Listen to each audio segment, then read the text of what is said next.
各位觀眾大家好，歡迎收睇圍爐 Star Talk， 我係測量師姚潔瑩，大家可以叫我做美心。如果中意呢個圍爐頻道嘅話，請點讚、訂閱、留言同分享俾你嘅朋友仔啊！今日我想講嘅題目係簡樸房條例草案通過對劏房戶嘅影響。香港立法會喺2025年嘅9月26號通過咗簡樸房條例草案，目的係要改善劏房住戶居住環境，為劏房單位引入新嘅規管制度，以確保劏房能夠提供比較上安全同埋比較合理嘅居住環境。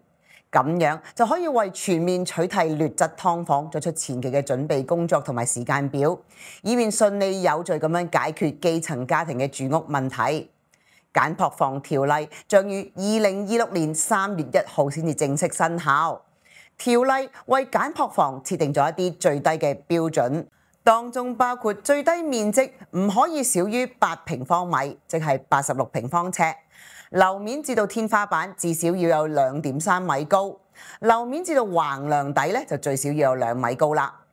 喺消防同埋結構安全方面咧，係必須要跟翻建築物條例同埋其他現行嘅法例嘅樓宇負荷標準相同嘅。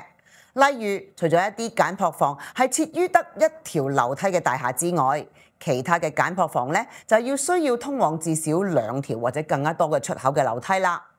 如果供應簡樸房嘅業主要改裝單位，亦都需要按照小型工程監管制度嘅簡化規定，要揾定名嘅建築專業人士或者註冊承建商進行設計同埋監督工程。而簡樸房咧係必須要設有獨立嘅廁所同埋供水設施㗎。如果係黑廁嘅話，即係廁所冇窗，就需要有人工嘅照明系統同埋換氣設施。機械通風嘅設備每小時換氣唔可以少於5次㗎。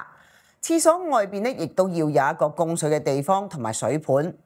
簡樸房當然要有獨立嘅水電錶啦，仲要有鋪設防水層喎。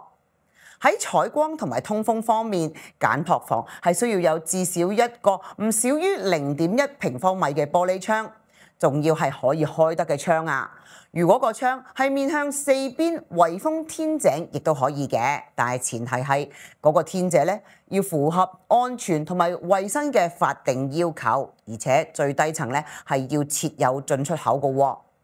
如果你而家住緊喺劏房，你發現你住緊嘅劏房係唔符合以上嘅最低標準嘅話，唔使立即搬嘅，因為係有過渡期㗎。出年2026年3月1號先至開始接受認證嘅申請。政府喺2026年嘅3月至到2027年嘅3月設立咗12個月嘅登記期，讓現存嘅劏房登記可以享有36個月嘅寬限期，即係只要你業主有登記就可以住到2030年嘅2月28號啦。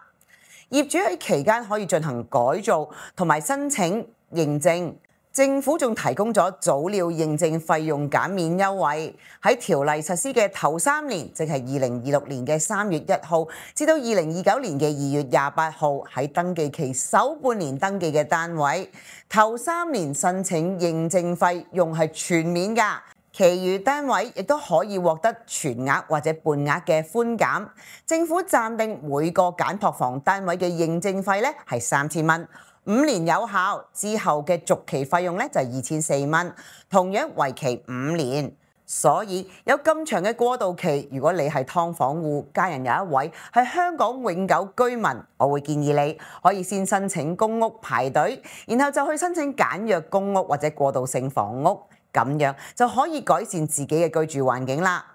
我明白有啲劏房戶係未合資格申請公屋嘅，當你哋一合乎資格就要申請公屋啦。今集就講到呢度，下一集再見，拜拜。